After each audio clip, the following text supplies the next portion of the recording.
The following video pertains to the Predator 3500 inverter series generator, the Power Horse 3500 inverter series generator, and the Echo BearCat 3500 inverter series generator. All three of these generators are the same. The products that I'm going to be demonstrating and installing these on, the installation process is identical. The only difference, other than spelling of the name, is the fact that the Predator 3500 inverter series generator is red and it is available through Harbor Freight. The Power Horse 3500 inverter series generator is blue in color and it's available through Northern Tool and Equipment. And the Echo BearCat 3500 inverter series generator is available, I guess, from Echo BearCat dealers, and it is going to be bright orange, or the Echo Orange. I'm going to be demonstrating these next products and shooting the next video on the Predator 3500 series, which is red. But as I stated earlier, the procedure for the install and the operation is identical for all three generators. This is the installation instruction video for the Pinellas Power Products wireless remote shutoff for the Predator 3500 generator. This remote shutoff will work on the electric start version and on the recoil only start version. The kit comes with a quick written synopsis that tells you you've bought the greatest thing since sliced bread, a flash drive with a copy of this video on it, as well as a shameless advertising plug for myself. It'll have the transmitter for the remote shutoff, a battery package, which is a 12-volt battery system. The battery has an on-off switch, so the on-off switch for your radio module will be this switch right here. When you turn it on, it turns on the LEDs. You notice that 4 of the 5 are lit right now, which indicates that you've got an 80% charge. The kit will also include the battery charger that keeps the battery charged regardless of whether you've got the electric start model or the recoil start model. The shutoff module itself, about a half a dozen small zip ties and 2 larger zip ties. And let's go ahead and get started with the install. I've raised up this side of it and put a piece of wood under it so that I can get the wheels off, because these 2 side wheels need to come off to get this cover off. First step is going to be to remove the 2 small rubber plugs.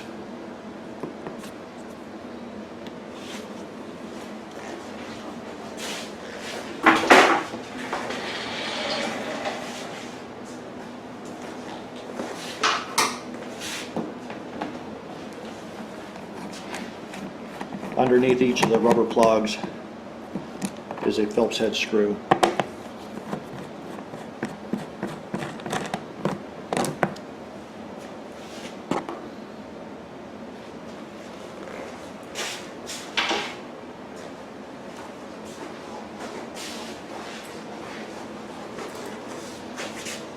In order to take the wheels off, just take a small pick or screwdriver,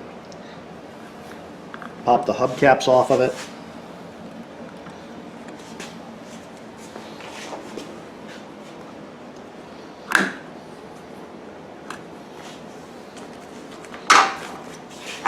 on the rear wheel there will be a small cotter pin, a flat washer, and then the wheel itself. On the front wheel will be the same cotter pin, flat washer, and wheel, but there's also a lock ring, and that's for the brakes.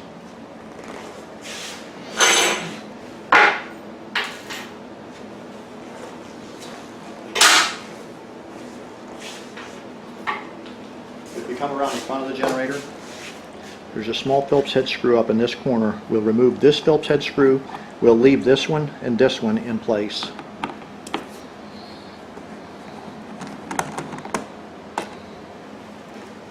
And this screw is the same as the other two.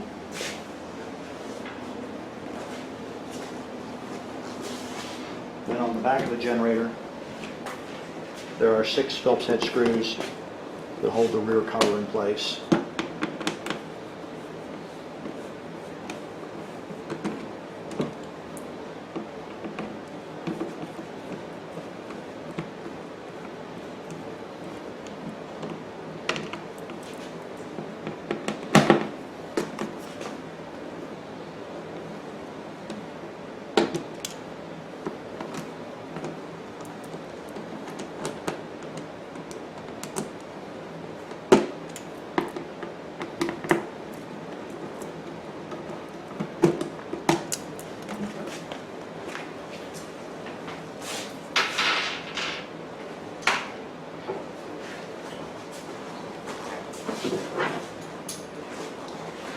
At the bottom of this housing, there are 3 6mm bolts.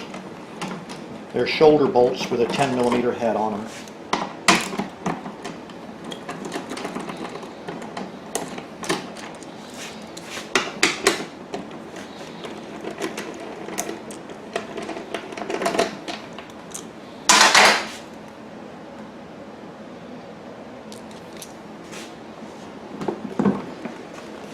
Pull out on the recoil rope about 4 inches. This particular generator has my remote fuel kit installed also.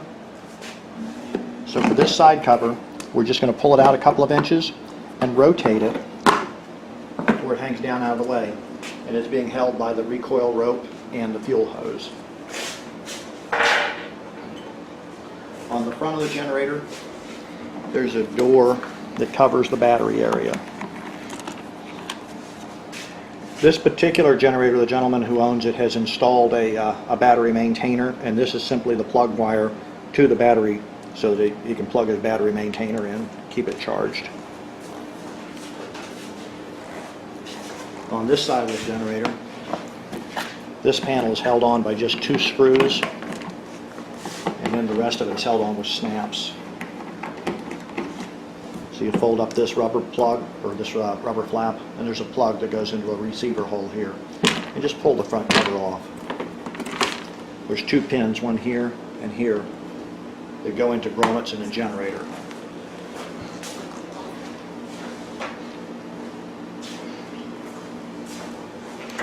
Okay. The first thing I'm going to do is to install the battery.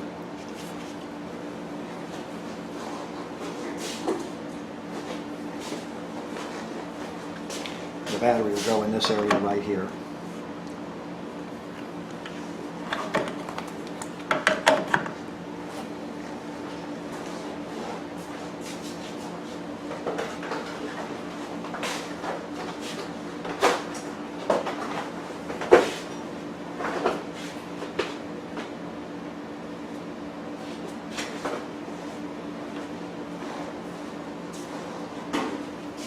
The kit is going to come with 2 pieces of Velcro.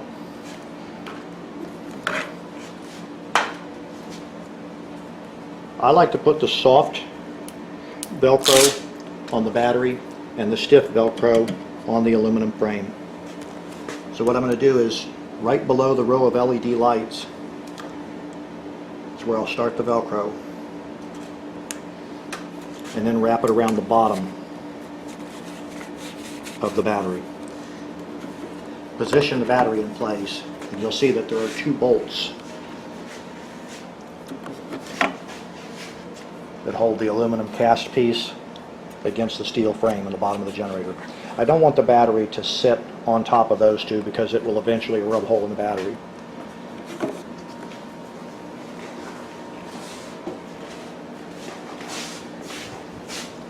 So what we're going to do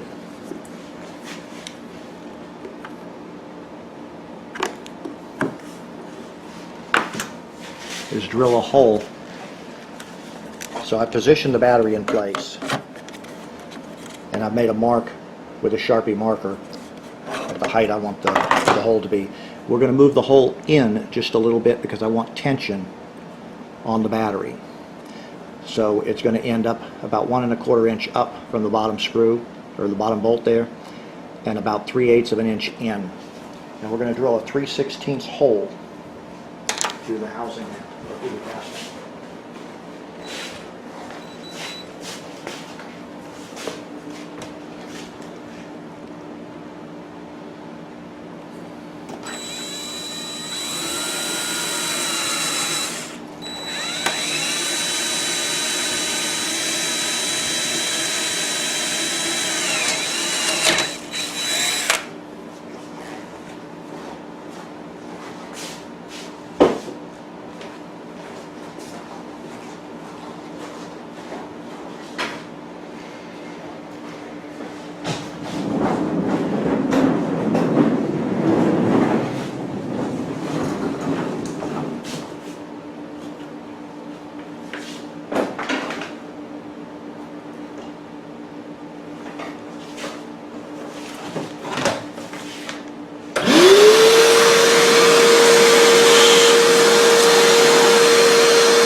Now we're going to take the stiff piece of Velcro,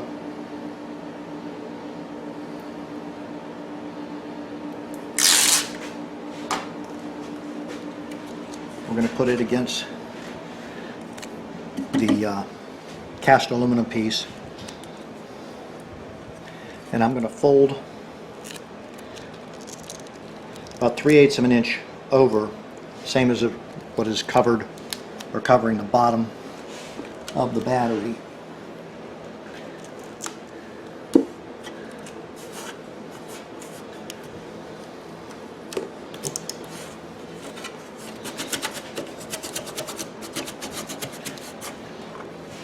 Then we'll stick the battery in place.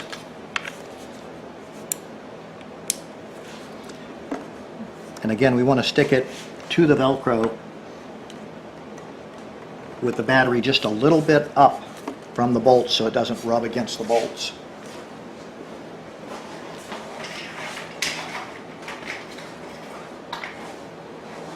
Once you get the battery in place, take one of the long zip ties included in the kit and feed it through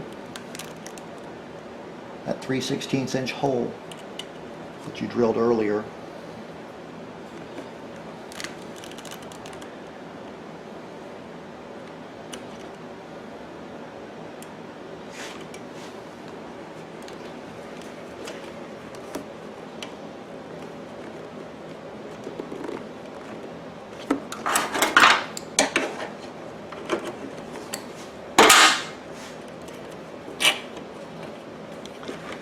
And the zip tie will make sure that the battery doesn't go anywhere. The Velcro will keep it from sliding down, because even the zip tie around it, it is possible for it to slide down, but with the Velcro and the zip tie, it's not going anywhere.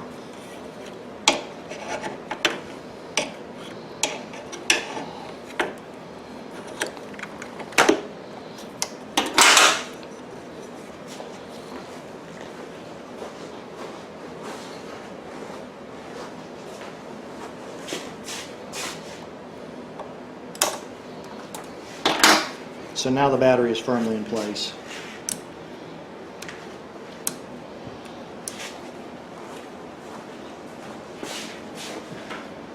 Next thing we'll do is take the battery charger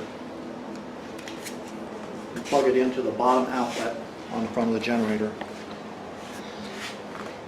Just above the battery, there is an opening that allows us to feed this through the battery case and into the main compartment of the generator.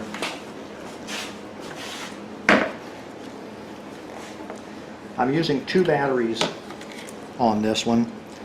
Excuse me. I'm using my own separate battery and then leaving the stock battery in place, so that if you accidentally leave your radio turned on, it will not kill the starting battery.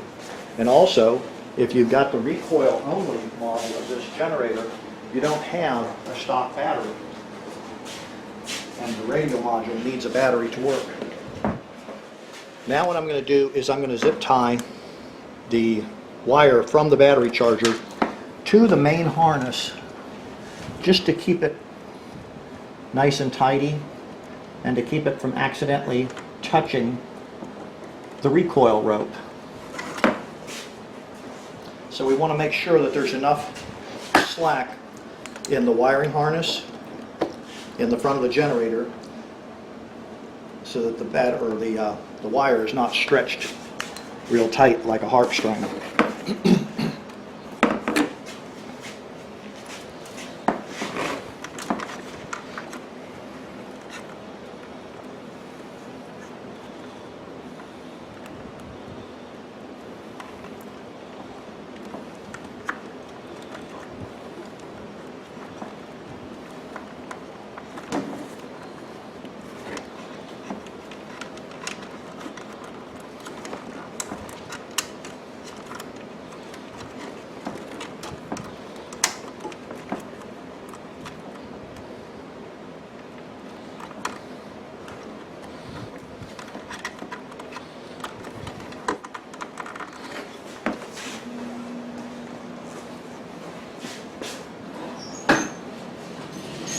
I don't know if you can see the wire ties clearly right now.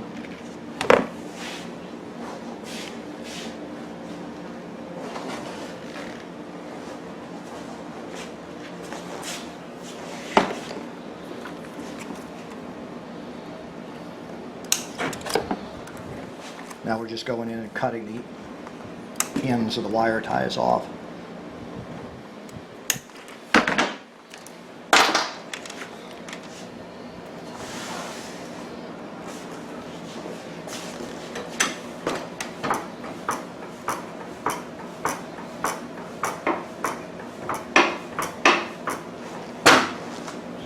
Okay. There's a black wire that goes from the low oil warning control module into the engine case, and it has a bullet connector. So we're going to unplug this black wire.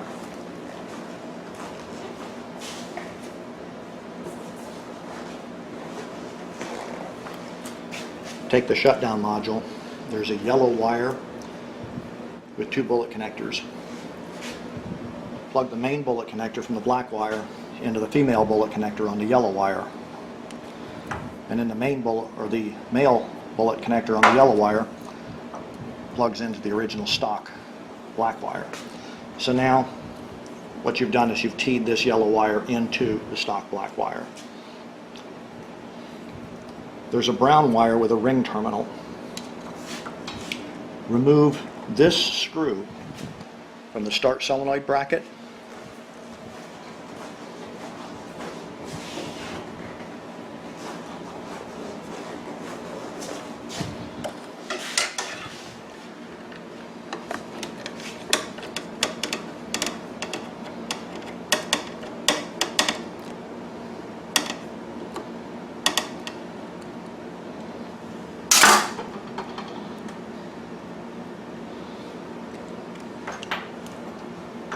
And put the ring terminal and the brown wire on that screw, and then tighten it back down again.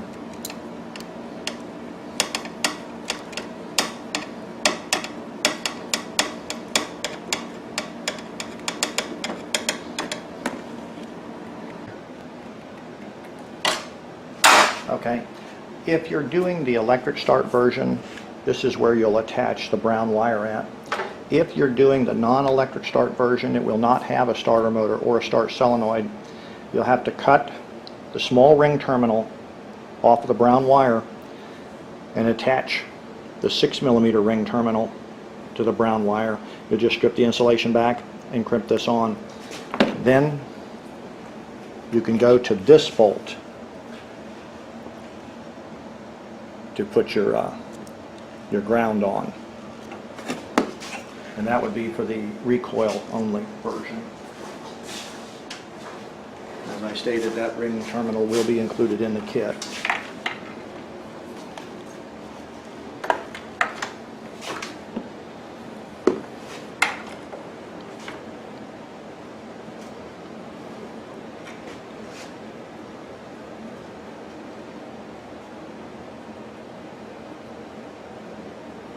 I'm just going to put the receiver module zip tied to the cast aluminum.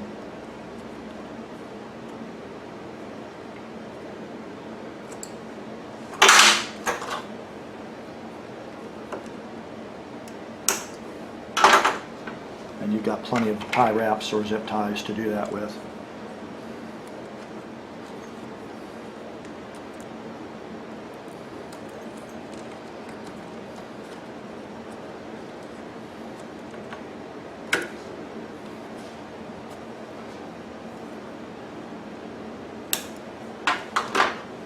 Then you take the wire that went to the battery charger, you plug it into this fitting from the radio module. Take the other plug from the radio module and you'll plug that in to the top of the battery.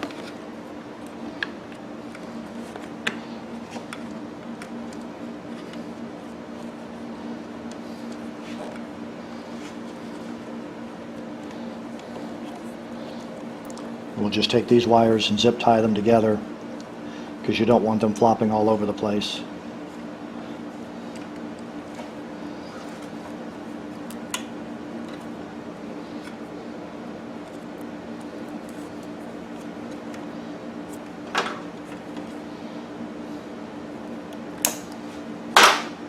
Okay, now you'll notice that you can reach the battery to turn it on and off right over the top of this cast aluminum piece. Right now the kit is functional, it'll work.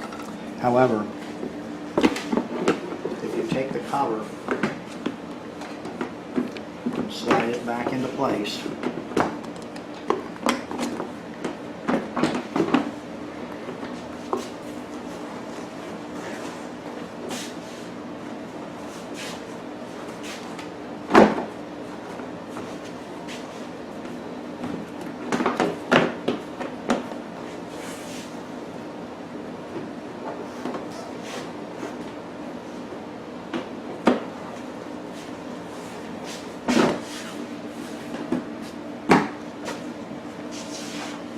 take your flashlight, you can see where the battery is.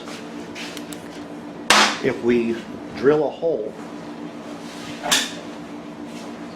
through the outer cover, it's going to be 5 3/8 of an inch up from the bottom seam and over 2 inches from this side. And we're going to drill a hole just large enough to stick your finger through so that you can toggle the toggle switch on and off. Same way I did on a 2000 watt Predator. You can slide your finger through this hole and toggle the battery on and off. Now, since the battery will be hidden and you won't be able to see the LEDs in the battery, there's an LED on the front of the battery charger. You'll notice with the battery on, the LED is on. But when we shut the battery off, the LED goes off. So that will be your indicator to tell you when the radio module is turned on.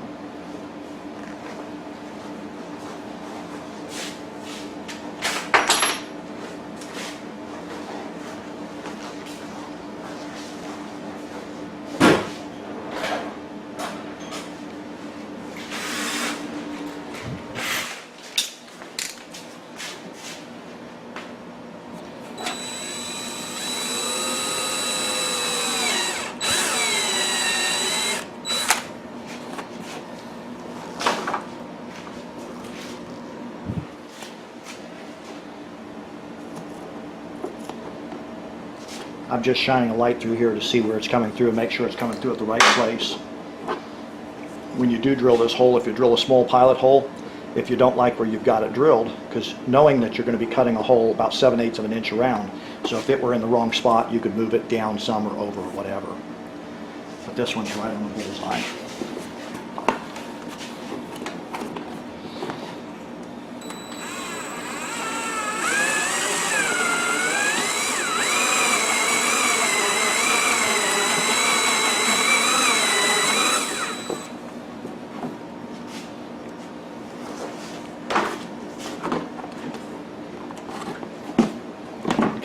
The hole's still not quite big enough to get a finger through. So we're going to go a little bigger.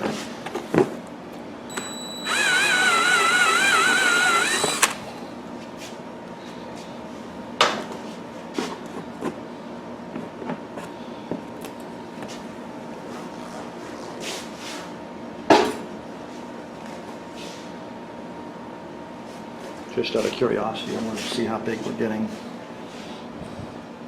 Okay, so 0.73.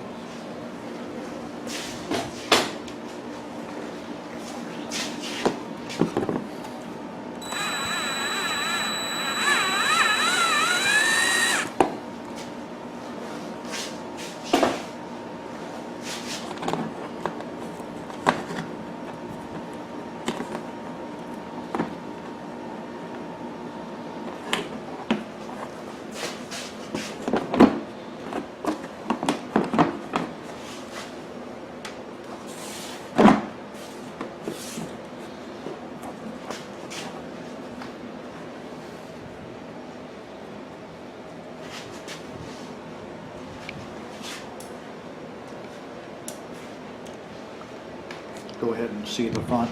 You'll be able to see if it's turning the switch on and off. Okay.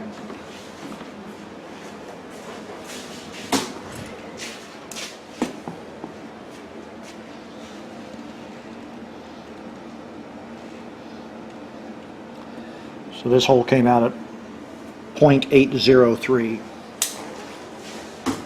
Which is just over 0.8 of an inch. You'll be poking your finger through the hole and then over behind the web, and that way you can get the battery turned on and off. Otherwise, if you leave the battery turned on, you've got about 2 weeks of standby battery before the battery dies of not running the generator. If you're going to be running the generator every day, you're not going to have a problem with it. Also, if you're running the electric start version, because of the fact that we've got 2 batteries, if you do inadvertently leave this battery on for a week, a month, or whatever, it doesn't kill the generator starter battery. It simply kills the shutoff battery. And then when you start the generator up and you run it for a couple of hours, it'll charge this battery on its own. So, truth be known, you don't have to be able to reach this switch, but I like to have it here. So now we'll go ahead and start putting the cabinet back together.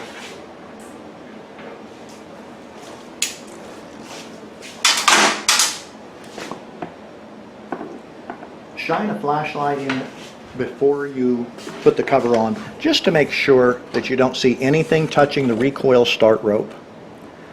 In this case, there is nothing.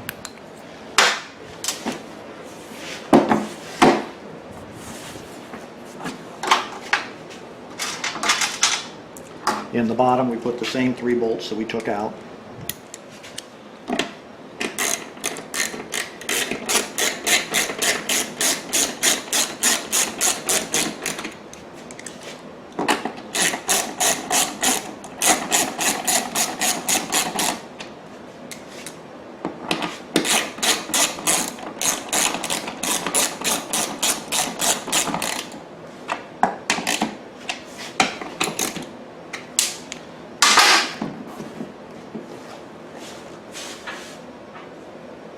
Then we'll put the 2 screws into the top that were under the little rubber plugs.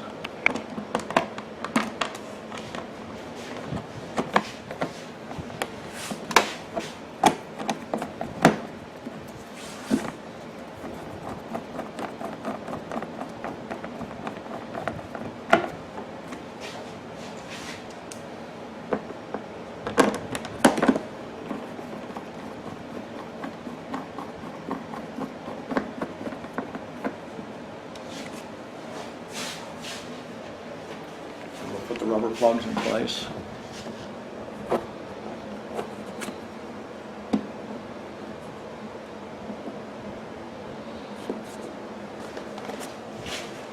We'll come around the front. We'll put this screw in place.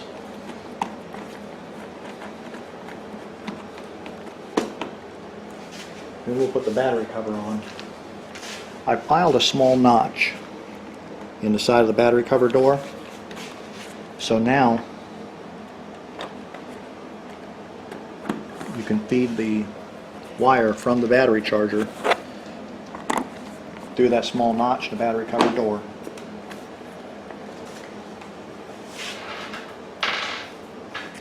Then we'll put the rear cover on.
Real quickly here, on this hole that you shove your finger through to turn the battery on and off, you do not have to drill the hole there at all.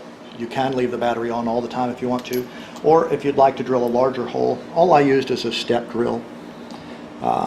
This one actually goes all the way up to 1 3/8 of an inch, so that would drill a significantly larger hole.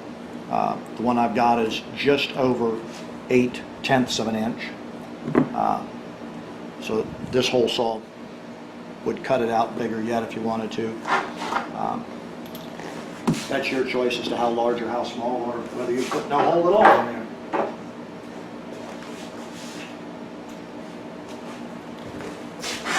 The rear wheel goes in. You'll notice that there is a hub that sticks out.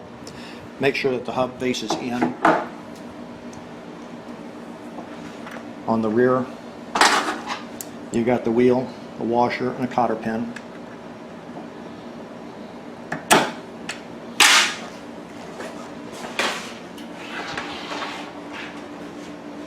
On the front, you're going to have the brake ring, then the wheel, and then the washer, and then a cotter pin.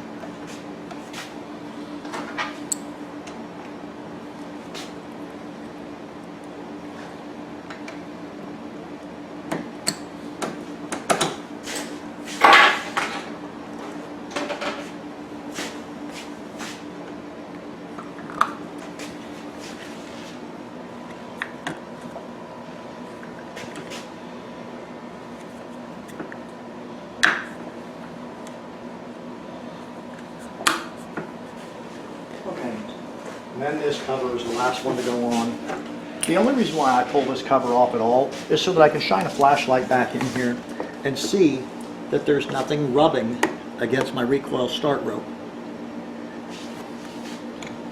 You can get a pretty good view from the other side too, but it never hurts to just double check it. This cover is held on by the 3 tabs in the bottom. You slide those into the slots. Then you snap the 2 pins into the grommets.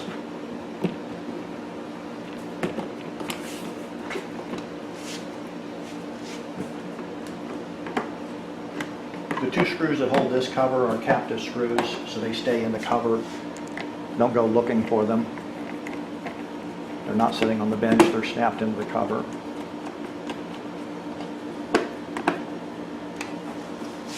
And then just push that little tab in the rubber into the outer cover. That's it for the install on this. The next step will be to put it down and fire it up and run it and test it.